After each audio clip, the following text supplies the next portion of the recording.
paz do Senhor Jesus, meu amado irmão, minha amada irmã. Me chamo de Asnária, sou ovelha da pastora Socorro, da congregação da terceira etapa do Jardim Céu Azul.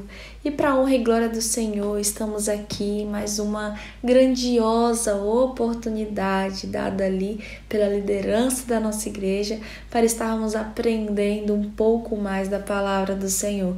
E é um imenso prazer, meu irmão, estar aqui, nos dedicando à palavra, aprendendo mais acerca da palavra do Senhor, aquilo que Ele quer colocar aos nossos corações, aquilo que Ele quer que seja guardado aqui no nosso coração. Meu irmão, eu gostaria de te convidar para ler a continuação do livro ali de 1 Samuel capítulo 20. Hoje nós vamos ler do versículo 18 até o versículo 29, que diz assim, igreja: E disse-lhe Jonatas: Amanhã é a lua nova, e não te acharão no teu lugar, pois o teu assento se achará vazio. E ausentando-se tu 3 dias, desce apressadamente e vai àquele lugar onde te escondestes no dia do negócio, e ficar-te ali junto à pedra de Ezel. E eu atirarei 3 flechas para que aquela banda como se atira ao alvo. E eis que mandarei o moço, dizendo: Anda, busca as flechas. Se eu expressadamente disser ao moço: Olha que as flechas estão para cá de ti, toma-o contigo, vem, porque há paz para ti, e não há nada, vive o Senhor. Porém, se disser ao homem assim: Olha que as flechas estão para lá de ti, vai-te embora, porque o Senhor te deixa ir. E quanto ao negócio de que eu e tu falamos, eis que o Senhor está entre mim e ti eternamente. Escondeu-se, pois, Davi no campo, e sendo a lua nova, sentou-se o rei para comer pão. E assentando-se o rei no seu assento, como as outras vezes, no lugar junto à parede, Jonatas se levantou e assentou-se Abner ao lado de Saul, e o lugar de Davi aparecia vazio. Porém, naquele dia não disse Saul nada, porque dizia: Aconteceu-lhe alguma coisa pela qual não está limpo? Certamente não está limpo. Sucedeu também a outro dia, o segundo da lua nova, que o lugar de Davi apareceu vazio. Disse, pois, Saul a Jonatas, seu filho: Por que não veio o filho de Jessé, nem ontem nem hoje, a comer pão? E respondeu Jonatas a Saul: Davi me pediu encarecidamente que o deixasses ir a Belém, dizendo: Peço-te que me deixes ir, porquanto a nossa linhagem tem um sacrifício na cidade, e meu irmão mesmo me mandou ir. Se, pois, agora tenho achado graça a teus olhos, peço-te que me deixes partir, para que veja meus irmãos. Por isso não veio à mesa do rei. Igreja do Senhor.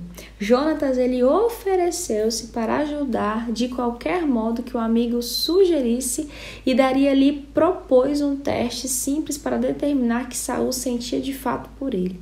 Então era de costume de cada família israelita fazer uma festa na lua nova. Lá em Números capítulo 10, versículo 10, Números 28, do 11 ao 15, né? Então, Saul, ele contaria com a presença de Davi. Se o genro e principal herói militar de Saul não participasse da festa, seria um insulto para o rei e também para a família real, de modo que a ausência de Davi ajudaria a revelar a verdadeira atitude de Saul para com o futuro rei.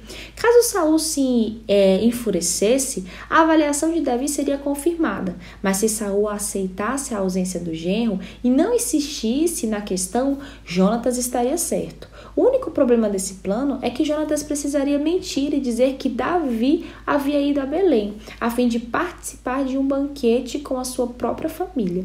Davi estaria escondido no campo, esperando Jonatas lhe dizer se era seguro ou não voltar para casa. Então, que maneira seria usada por Jonatas para poder transmitir essa mensagem a Davi, igreja?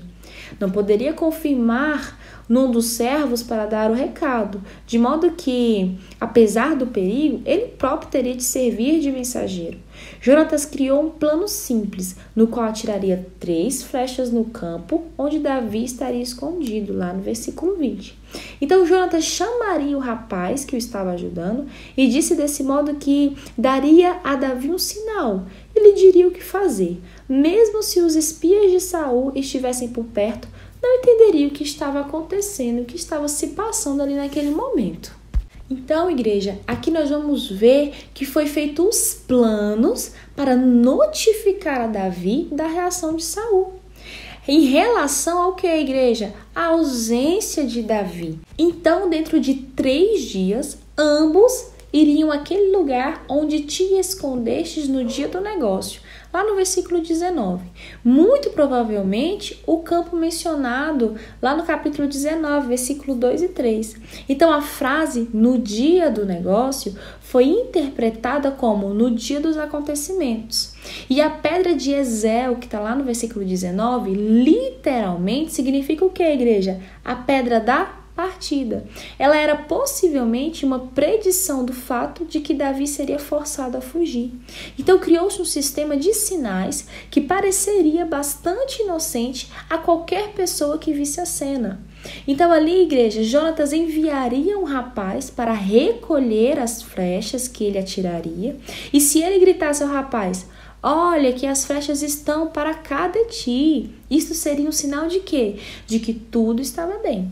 Agora, se no entanto as palavras fossem: olha que as flechas estão para lá de ti, então Davi saberia que deveria partir. Está lá no versículo 22 ao versículo 23. O Senhor está dentre mim e ti eternamente.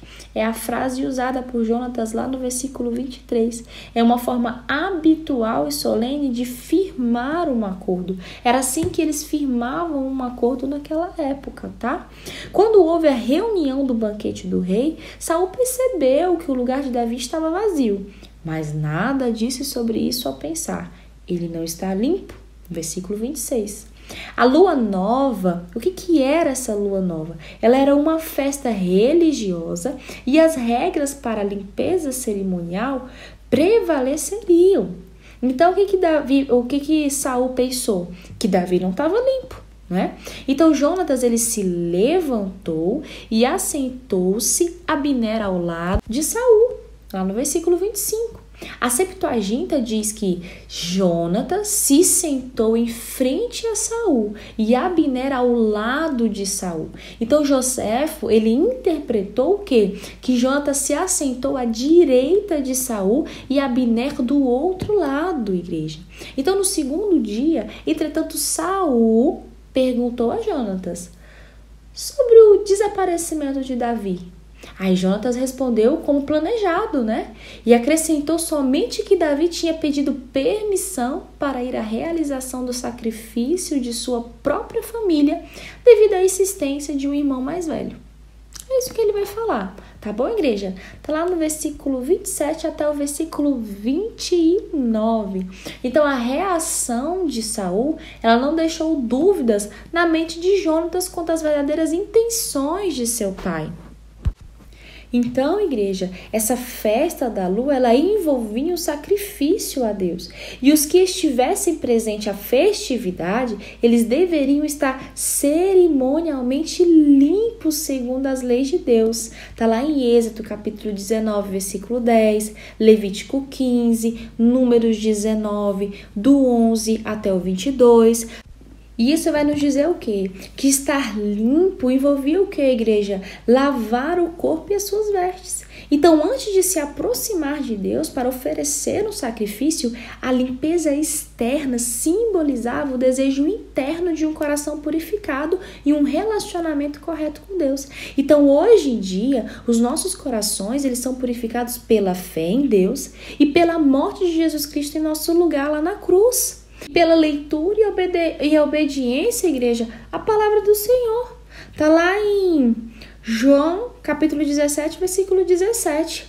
E a outra menção que eu fiz, referente à morte de Jesus em nosso lugar, Hebreus 10, versículo 10 e versículo 22. Então, igreja, hoje o nosso coração ele foi purificado pela fé em Deus, pela morte de Jesus Cristo na cruz e pela leitura e obediência à palavra do Senhor, para a honra e glória do nosso Deus. Aleluia!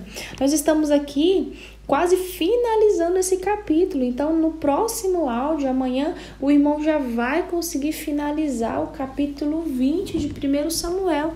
E eu espero, igreja, que você esteja compreendendo e entendendo aquilo que o Senhor quer falar acerca da sua palavra.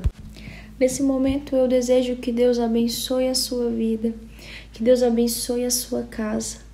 Que Deus abençoe a sua família, que todo devorador, que todo espírito maligno, que toda perseguição espiritual, que tudo aquilo que Satanás tem trazido sobre a sua vida para te afligir, para te desanimar, para te deixar cego espiritualmente, para que você caia, meu irmão, que saia da sua vida em nome de Jesus.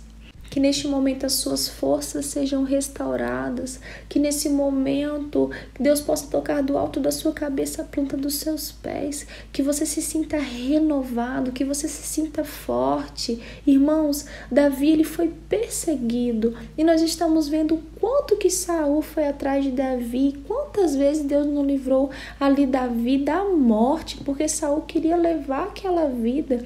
E eu creio que Saul era instrumento, era de Satanás, igreja, para ceifar a vida de Davi, porque ele viu que Davi nas mãos do Senhor, igreja, fazia muito. Davi nas mãos do Senhor era um jovem compromissado, era um jovem que estava ali à disposição.